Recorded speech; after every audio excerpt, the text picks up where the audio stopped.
Start করছি যে দুটো জিনিস, একটা হচ্ছে কলমের অ্যানালাইসিসের একটা ছোট্ট পোর্শান, যেখানে কলমের বাকলিং ফাকলিংয়ের গল্প থাকবে না, ওখানে থাকবে হচ্ছে কলমের ওই র্যাঙ্কাইন্স ফর্মুলা আর হচ্ছে তোমার অয়েলার্স ফর্মুলার একটা কম্বিনেশান, কোনো আলাদা ফর্মুলা না, ওই সেম অঙ্ক দিয়ে একটা কম্বিনেশান, সেইটুকু জিনিস। এবং অ্যানাদার একটা পার্ট থাকবে, সেটা হচ্ছে তোমার আর একটা কিসের ওপরে বললাম ভুলেও গেলাম, তোমার এই যেটা পড়াচ্ছি সিআর ফোর্স বেন্ডিং মুভমেন্টের এর একটা ম্যাথ। এই দুটো অল্টারনেটিভ হিসাবে সিআর ফোর্সের ওই 3 নম্বর ম্যাথ যেটা ছেড়ে রাখবো, আর ওই কলম অ্যানালাইসিসের একটা লাস্ট পোর্শন যেটার মধ্যে একটা অল্টারনেটিভ পরীক্ষায় আসে, তো ওটা একটু সেপারেটলি করাবো কেন, ওটা তাহলে সেপারেটলি মাথায় থাকবে, এইভাবেই পড়াই আমি, ওটাকে আলাদাভাবেই করাই। তো আজকে আমরা যে জিনিসটা পড়তে যাব সেখানে বিম স্ট্যাটিক্সের এখান থেকে ডাইরেক্টলি অঙ্ক আসে না বলবো না, আসে, ওই তিনটের মধ্যেই একটা আসে। কোনোবার একটু হচপচ অঙ্ক দেয়, কোনোবার একদম সিম্পল দেয়, কিন্তু দুর্ভাগ্যক্রমে তোমাদের এই সিলেবাসে গেল 3টে বছর ধরে অর্থাৎ 22 সাল থেকে প্রায় আমি দেখিনি সিলেবাসের মধ্যে কোথাও লেখা আছে, দেখবে সব কটা ইউনিটের লাস্টে লেখা আছে সিম্পল সলিউশান, সিম্পল প্রবলেম, এরকমভাবে একটা কথা লেখা থাকে, প্রবলেম থিওরি প্রবলেম, এরকম প্রবলেম লেখা থাকে এই জায়গাটাতে। এবং তার ঠিক মডিউল নাম্বার 2 বলো, এই মডিউল নাম্বার 2টাতেও কোথাও কিছু লেখা নেই। অ্যাকচুয়ালি মডিউল নাম্বারের 1-এর শেষ 2 লাইন যে লেখাটা আছে সেই লেখাটাই ওখানে লেখাটা উচিত বলে আমার মনে হয় না, সেটা মডিউল 2তেই লেখা উচিত। জানি না কেন এটা ওখানে লিখেছে, কেন review of basic concept of stress স্ট্রেনের সাথে কোনো সম্পর্ক নেই ডাইরেক্টলি এই জিনিসটা যেটা এখন স্ক্রিনে দেখতে পাচ্ছ। এটা প্রিন্টিং এরর হতে পারে, আয়দার কেউ জেনে বুঝে ওখানে লিখতে পারে, সেই কন্ট্রোভার্সির মধ্যে আমি যেতে চাইছি না। বাট জিনিসটা এক ওই মডিউল নাম্বার 2 আর হচ্ছে মডিউল নাম্বার 1-এর লাস্ট ঠিক 2টো লাইন একই চ্যাপ্টারের অধ্যায়ে ওটা আসে। তো সেই জায়গা থেকে দাঁড়িয়ে এখন কে ফোন করে, দেবজ্যোতি, তুমি ভাই এখন রাত্রি 10টার সময় ফোন করলে তো তোমার ঠেকা নিইনি এখন ফোন তোলার।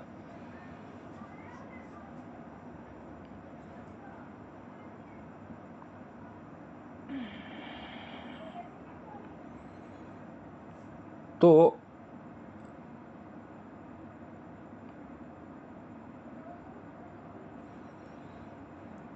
ওখানে যেটা আছে সেটা আছে হচ্ছে support reaction, concept of redundancy, axial force, shear force, bending moment diagram, point load বা concentrated load, uniformly distributed load বা ইউডিএল, ইউনিফর্মলি ভ্যারিং লোড অর্থাৎ ইউভিএল, ইউবিএল, ইউডিএল আর পয়েন্ট লোড। এই প্রত্যেকটা লোড সম্বন্ধে আইডিয়া আছে এবং সাপোর্ট রিয়াকশান সম্বন্ধে বলেছে, এই জিনিসগুলো এখানে আছে। এবং 2 নম্বর অধ্যায় যদি আমি চলে যাই, 2 নম্বর অধ্যায়ে আছে হচ্ছে beam kinematics assumption, movement of inertia, elastic flexure, formula, its application, bending and shear force for regular section and shear centre. এই সব কটাকে নিয়ে আমি আজকে যে জিনিসগুলো বলবো সেই জিনিসগুলো প্রত্যেককে একটু ধ্যান দিয়ে শুনতে হবে। প্রথমে হচ্ছে আমাদের বিম কতগুলো টাইপসের হয় অ্যাকর্ডিং টু তার এন্ড কন্ডিশান, অ্যাকর্ডিং টু তার ফিক্সেশান, মানে বিমটা কিভাবে ফিক্সড করা আছে, বিমটা কিভাবে আছে, সেই জিনিসগুলো। একদম প্রথমে আমরা দেখতে পাচ্ছি খুব স্পষ্টভাবে classification of beam. Beam are classified as follows. এই যে ক্যান্টিলিভার বিম মানে একটা সাইড হচ্ছে ফিক্সড, অ্যানাদার সাইড হচ্ছে কমপ্লিটলি ফ্রি। তারপরে চলে আসছে simply supported beam. Simply supported বিমটা কীরকম,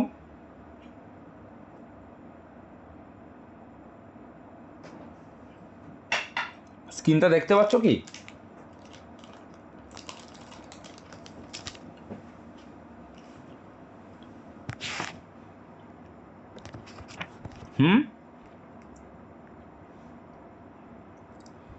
হ্যাঁ স্যার দেখতে পাচ্ছি, বলুন। ক্যান্টিলিভার বিম।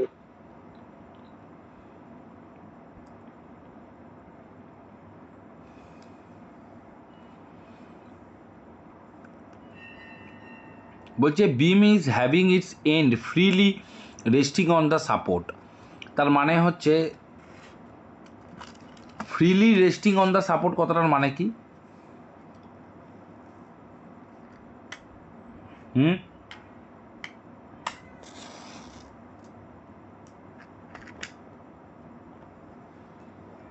কোনো একটা ড্রেনের ওপরে একটা কংক্রিটের স্ল্যাব চাপিয়ে দেওয়াটাকে বোঝো? একটা স্ল্যাবকে আলাদাভাবে ঢালাই করা হলো, একটা ড্রেনের ওপরে জাস্ট এনে বসিয়ে দেওয়া হলো, যাতে তার উপর থেকে গাড়ি ঘোড়া চালিয়ে দেওয়া যায়। বুঝতে পারলে না পারলে না? হ্যাঁ, রাস্তার ধারে একটা ড্রেন আছে, ওই ড্রেনটার এপার ওপার করবে বলে একটা আলাদা করে প্রিকাস্ট কংক্রিট স্ল্যাব ঢালাই করা হলো। এই স্ল্যাবটাকে তলায় পলিথিন দিয়ে সুন্দর করে চারদিকে ইট দিয়ে বা বাটাম দিয়ে যা হোক করে করা হলো, করিয়ে ওই ড্রেনটার ওপরে এনে বসিয়ে দেওয়া হলো। এইটাকে বলা হচ্ছে সিম্পলি সাপোর্টেড। ঠিক বিমটাকে, এইটা যদি বিম হয়, ওকে এই সাপোর্ট দুটোর ওপরে এনে জাস্ট বসিয়ে দেওয়া হলো। তার মানে এই রিজিয়ানটা are not fixed into each আদার।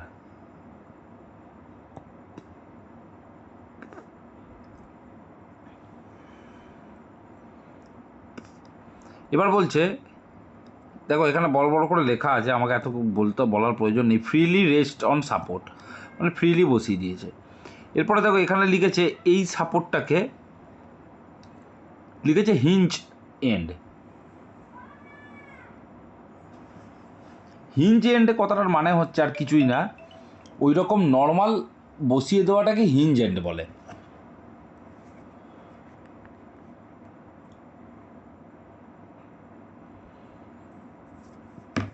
ওরকম ফ্রিলি চাপিয়ে দেওয়াটাকে হিঞ্জ এন্ড বলে।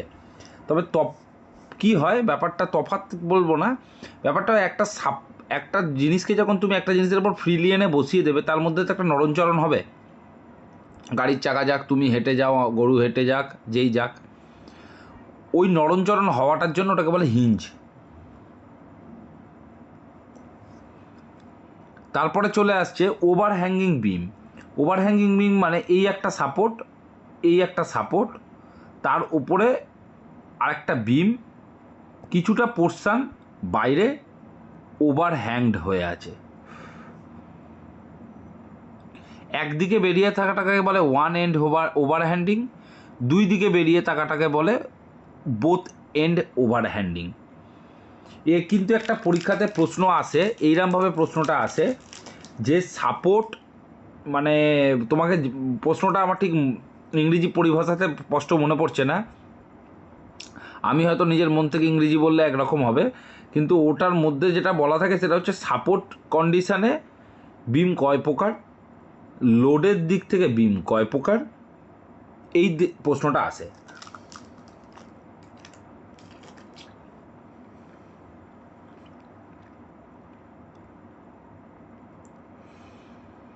তাহলে আমরা জানলাম এটা 1 নম্বর ক্যান্টিলিভার, 2 নম্বর সিম্পলি সাপোর্টেড, 3 নম্বর ওভার হ্যাঙ্গিং, 4 নম্বর চলে আসবো প্রপড ক্যান্টিলিভার। প্রপড ক্যান্টিলিভারটা কি? এই same cantilever but due to the effect of, এই লোডটাকে বলে কি লোড বলো তো কেউ? কি নাম এই লোডটার?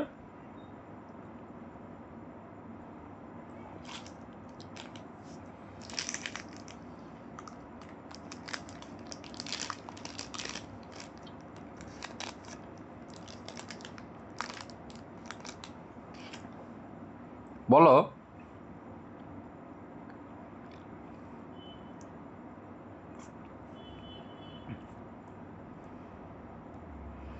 ইউডিএল, যার ইউনিট হচ্ছে কিলো নিউটন পার মিটার বা নিউটন পার মিটার। মানে এই লোডটা পুরো স্প্যান বরাবর এফেক্ট থাকে। যদি আমি 3D ডায়াগ্রাম আঁকি, তাহলে জিনিসটা কীরকম বলো তো? এই রকম একটা বিম, যার পুরোটাতেই একটা লোড আছে। একটা ঘরের মধ্যে যদি আমি একটা ঘরের মধ্যে বলতে চাই, একটা ঘরের মধ্যে যদি একটা আলমারি থাকে, সেইটা হচ্ছে একটা ইউডিএল লোড। একটা ওয়ার্ড্রপ থাকে, সেটা একটা ইউডিএল লোড। একটা বেড থাকে, ওটা ইউডিএল লোড। বাট ওই ঘরের মধ্যে একটা অ্যাকোরিয়াম থাকে, ওটা ইউডিএল লোড। ওই ঘরের মধ্যে যদি একটা নাইট ল্যাম্প থাকে, তাহলে সেটা কে বলা হয় হচ্ছে পয়েন্ট লোড। পয়েন্ট লোড কীরকম হয়?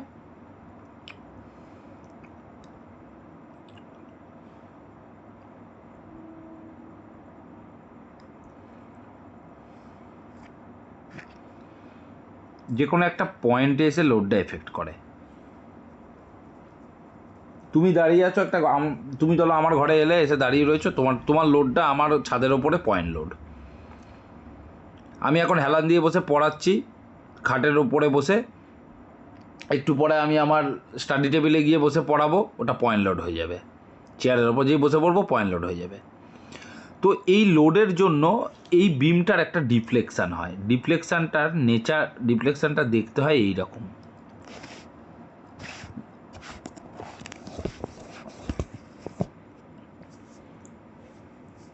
এইরকম ডিফ্লেকশানটার ফলে যখন এই বিমটা এইরকম বেন্ডিং নেচারে থাকে, এই বেন্ডিং নেচার থেকে রোধ করার জন্য এখানে একটা এক্সট্রা সাপোর্ট দেওয়া হয়, that is called propped support.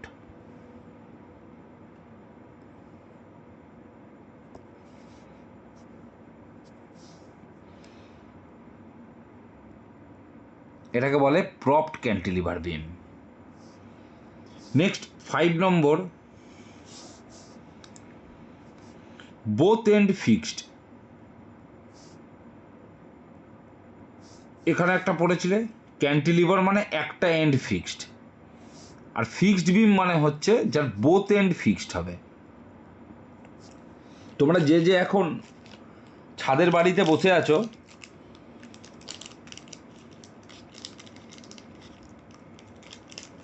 তাদের প্রত্যেকের বাড়িতে যে বিমটা আছে স্ল্যাবের সাথে, সেইটা হচ্ছে একটা ফিক্সড বিম, যেটা স্ল্যাবের সাথে চারদিক থেকে খুব সুন্দরভাবে ফিক্সড কন্ডিশনে আছে।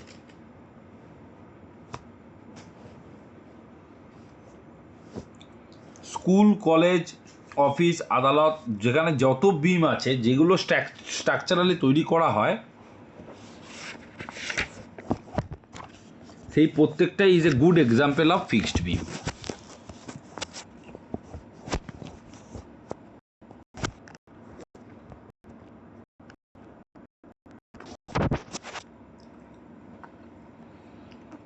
বোঝা গেল তাহলে বিমের টাইপ ক ধরনের।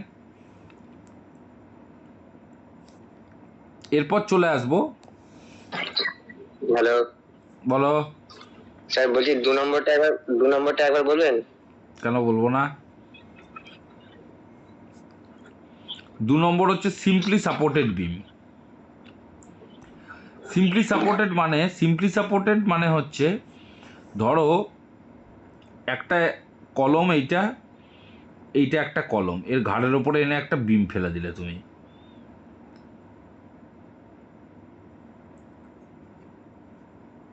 সেইটাকে বলা হয় সিম্পলি সাপোর্টেড। মানে এই কলমটা আগে থেকে কাস্টিং হয়ে আছে, এই কলমটাও আগে থেকে কাস্টিং হয়ে আছে, যার দুটো টপ লেভেল ইজ সেম।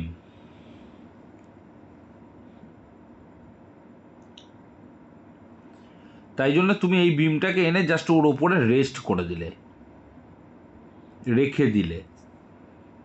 অবশ্যই বিমটাও প্রিকাস্ট, এই কলম দুটো আগে থেকে হয়ে আছে, অবশ্যই সেই দুটো তার মানে কাস্টিং সিটু, মানে এই দুটোকে এই পজিশানে ঢালাই করা হয়েছে, বিমটাকে আলাদা কোথাও করা হয়েছিল, তুলে এনে হাইড্রা দিয়ে এর ঘাড়ের উপরে বসিয়ে দেওয়া হয়েছে। আর ফিক্সড বিমের ব্যাপারটা কি, এইটা আর এই সাপোর্টটা এই বিমটার সাথে কমপ্লিটলি ফিক্সড, মানে এইটাই বাংলা কথায় বলতে গেলে এই পুরো সেগমেন্টটাকে একসাথে কাস্টিং করা হয়েছে। এইটাকে সাপোর্ট হিসাবে, আর এটা বিম।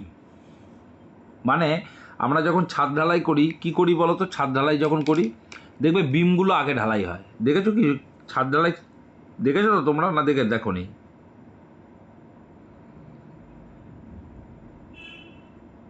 হ্যাঁ, বলবে ভাই, দেখলে বলবে, না দেখলে না বলবে না দেখিনি। হ্যাঁ হ্যাঁ দেখেছি।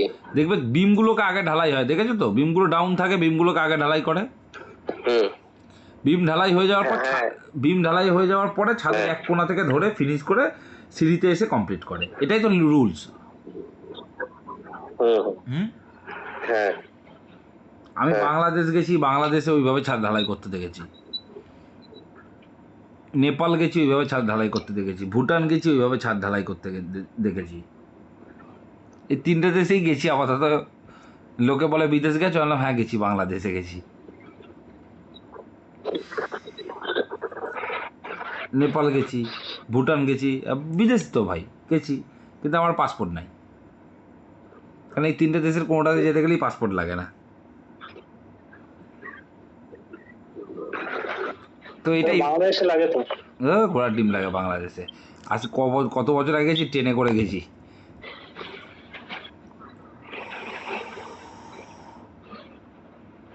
কিচ্ছু লাগে না তখন, বাংলাদেশের সাথে যেটা সম্পর্ক। বলতে চাই, হ্যাঁ, ওই হিন্সটা একবার বলে দিন। হিন্স।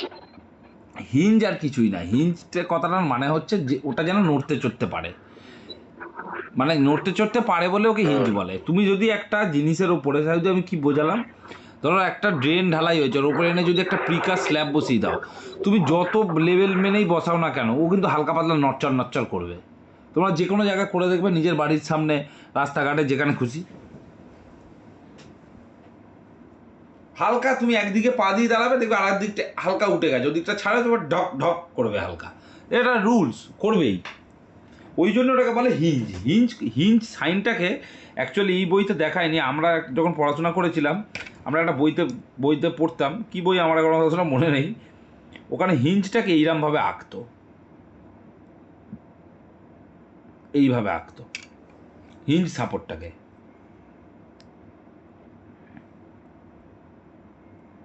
এর তলায় একটা এরকম গোল্লা দিত। গোল্লা দেওয়া মানে কি বলতো? ঢক ঢক ঢক ঢক করবে, নড়বে, বাংলা কথা। কিন্তু এখন দেখছি এই বইটাতে দেখছি এরকম কিছু নেই। এই দেখো একটু গোল্লা গোল্লা না কি দিয়েছে এখানটা, কে জানে, যায় না। এই হিঞ্জ মানেই হচ্ছে তাই, যে ওটা যেন মুভমেন্ট করতে পারে।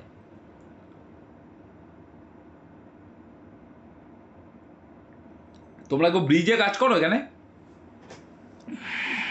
দাদা এই পিডিএফটা একটু গ্রুপে শেয়ার করো না। আর ভিডিওটা কালকে করে শেয়ার করব, ভালো করে পুরোটা নিয়ে করে শেয়ার করব।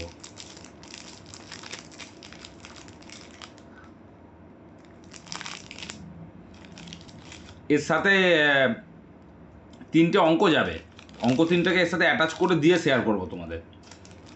নাহলে পরে আবার যদি অঙ্ক দুটো শেয়ার করি, তখন তোমরা মিসম্যাচ হয়ে যাবে। একবারে একটাই পিডিএফ শেয়ার করব,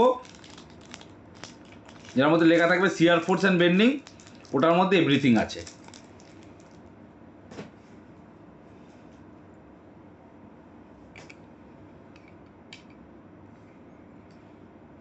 আচ্ছা, এরপরে চলে আসবো হচ্ছে types of loading. Types of loading মানে কি কি ধরনের লোড হয়।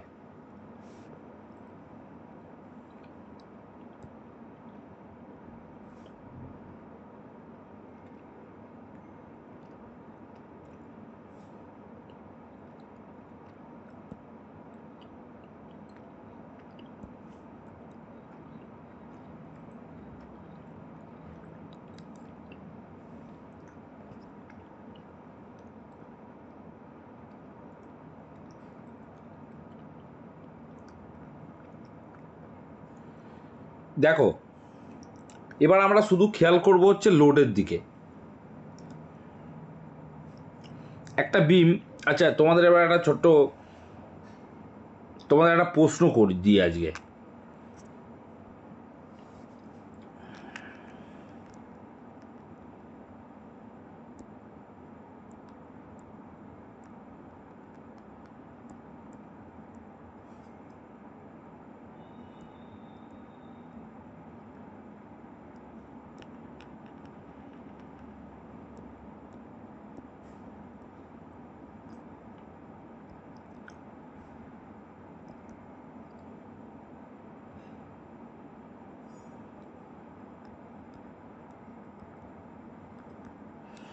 আমি লিখলাম কেন আমরা, এটা আমরাটা না একটু ছেদরে গেছে, এটা বুঝে নাও।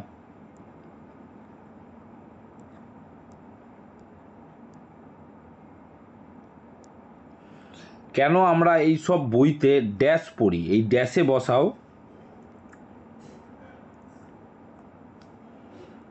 Simply supported.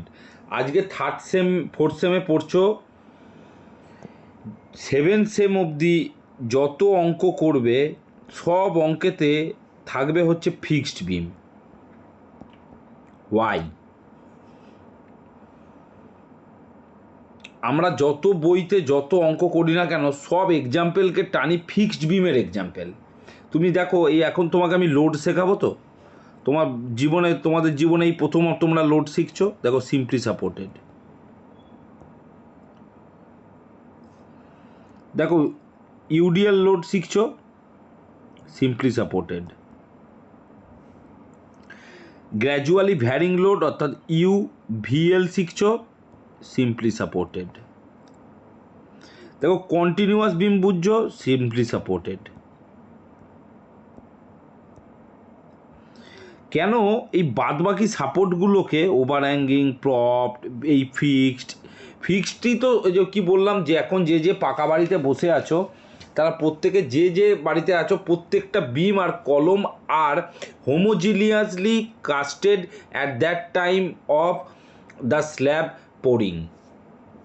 যখন স্ল্যাব পোরিং হয়েছে, কংক্রিট পোরিং হয়েছে, on that time the beam and column and slab are homogeneously casted. What is the meaning of homogeneously? Homogeneously meaning is that at that on a single time, on a same time, you have to prepare the casted of the structural item like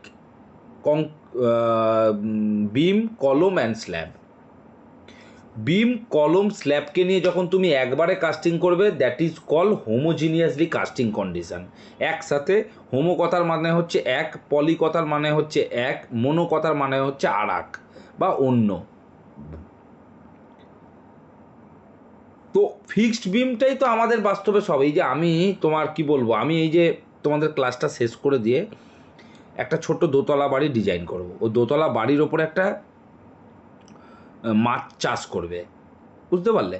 দোতলা বাড়ি, একতলাতে থাকবে ground ফ্লোরে, first ফ্লোরেও থাকবে, তার মাথার উপরে chamber বানিয়ে মাছ চাষ করবে। আমাকে ডিজাইন করতে হয় না, আমার মুখস্থ দোতলা বাড়িতে কোথায় কখন কী রড দিতে হবে, কী করতে হবে, এভরিথিং মানে আমার একদম মাইন্ডের মধ্যে খাড়া হয়ে থাকে। আমি রাতে ঘুমাতে ঘুমাতে রাত 3টের সময় আমাকে যদি কেউ তুলে দিয়ে বলে ছাদে কোথায় কোন ডাইরেকশানে কোন রড থাকবে কী থাকবে সব বলে দেবো, কিন্তু কেন ডিজাইন করবো না? ও একটা বিশাল বড় বড় চেম্বার বানিয়ে মাছ চাষ করবে, কতটা জল থাকবে, তাহলে অতটা জলের রোড ওই দোতলা ছাদের ওপরে থাকবে, তাহলে বিমের সেকশান আমাকে ডিজাইন করতে হবে।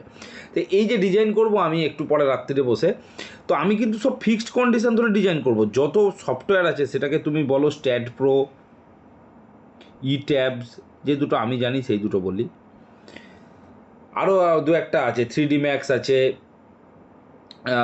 রেভিট আর্কিটেকচার, এগুলো যা ডিজাইন হয় না, সব ডিজাইন হয় হচ্ছে ফিক্সড বিমের, কোথাও সিম্পলি সাপোর্টেড বলে আসে না। কিন্তু আমরা পড়াশোনার সাথে ডিপ্লোমা হোক, বিটেক হোক, মাস্টার ডিগ্রি হোক, না সরি মাস্টার ডিগ্রিতে নেই, মাস্টার ডিগ্রি সব ফিক্সড বিম। তো আমরা সিম্পলি সাপোর্টেড কেন পড়ি, এটা একটা প্রশ্ন রইল তোমাদের কাছে। যদি উত্তর দিতে পারো তাকে আমি 300 রুপিয়া ক্যাশব্যাক দেবো তার ফিস থেকে।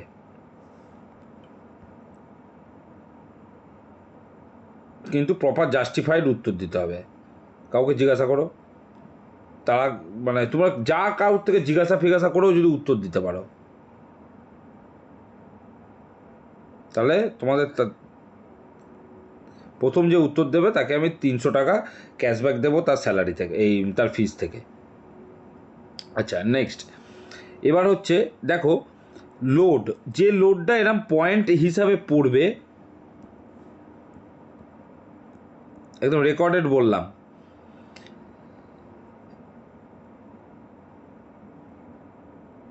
এই লোডটাকে বলা হয় হচ্ছে পয়েন্ট লোড। যেহেতু এই লোডটা একটা পয়েন্টে এসে হিট করবে, এই পয়েন্টে এসে, একে বলা হয় পয়েন্ট লোড বা কনসেন্ট্রেটেড লোড, চলতি ভাষায় পয়েন্ট লোডই বলে। তারপরে চলে আসছে ইউনিফর্মলি ডিস্ট্রিবিউটেড লোড, কথাটার মধ্যেই আছে দেখো, ইউনিফর্মলি ডিস্ট্রিবিউটেড লোড। এই যে বিমের স্প্যানটা, এই পুরো স্প্যান বরাবর, সাপোজ এটা 8 মিটার, পুরো স্প্যান বরাবর এইটাকে বলা হয় ইউডিএল লোড। এইটা এই রকম সাইন দিয়ে ডিনোট করে, অথবা কোনো কোনো বইতে আবার এইভাবে ডিনোট করে।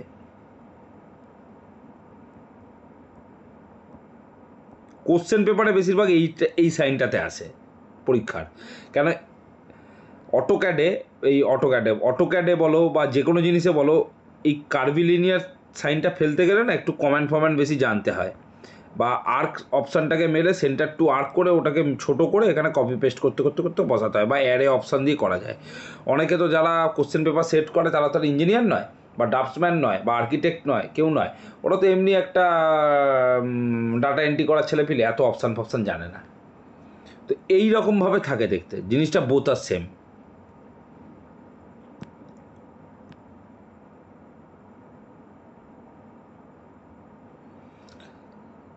এ দেখো ইউনিট হচ্ছে ডাব্লু, মানে হচ্ছে ওয়েট, নিউটন পার মিটার, এটাকে তুমি কিলো নিউটন পার মিটার এই হিসাবেও থাকে।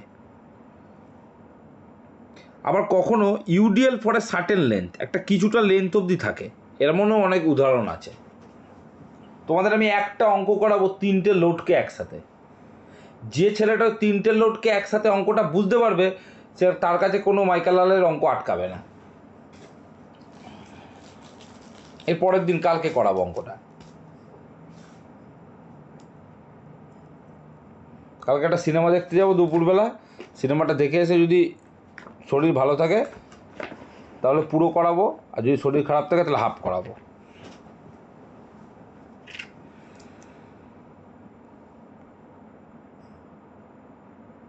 এরপরে চলে আসছে গ্র্যাজুয়ালি ভ্যারিং লোড।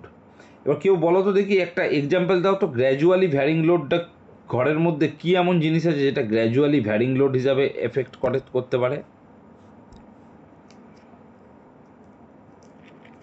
আমি বলেছি খাট, বিছানা বলো, আলমারি বলো, ড্রেসিং টেবিল বলো, everything are the good example of UDL. তুমি আমার ঘরে এসে যদি দাঁড়িয়ে থাকো, সেটা হচ্ছে পয়েন্ট লোড। এমন কি থাকে লোকের বাড়িতে যেটা good example of varying load? Varying load পরীক্ষাতে খুব কপাল খারাপ থাকলে আসে, নাহলে আসে না। ভ্যারিং লোডের অঙ্কটাতে একটু ঘটোমটো আছে, ঠিক আছে? ভ্যারিং লোডের অঙ্ক একদম সহজভাবে হয় না, ওতে একটুখানি এই ভ্যারিং যেহেতু আছে না, মানে একটা রিজিয়ান হাইট বেশি, একটা রিজিয়ান হাইট 0,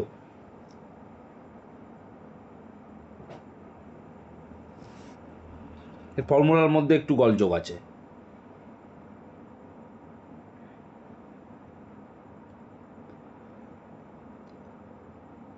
একটু চিন্তা ভাবনা করো, কালকে আনসার দিও।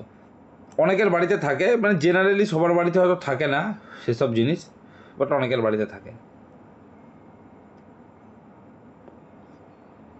দেন লাস্ট চলে আসছে কন্টিনিউয়াস বিম। তার মানে আমরা 3টে লোড জানলাম। কি কি লোড? একটা হচ্ছে কনসেন্ট্রেটেড বা পয়েন্ট লোড, একটা ইউডিএল বা ইউনিফর্মলি ডিস্ট্রিবিউটেড লোড, আর একটাকে বলা হয় ইউভিএল অর্থাৎ ইউনিফর্মলি ভ্যারিং লোড, যার full form gradually varying load. মানে এইখানটা হচ্ছে তার 0, যত বাড়ছে তার লেন্থ, এখানে লোড বাড়ছে। তুমি যত এই দিকে যাচ্ছ লোড বাড়ছে, এইটাকে বলা হয় হচ্ছে ওর পিক হাইট। পিক হাইট না, পিক ইন্টেন্সিটি। কি হলো রে ভাই?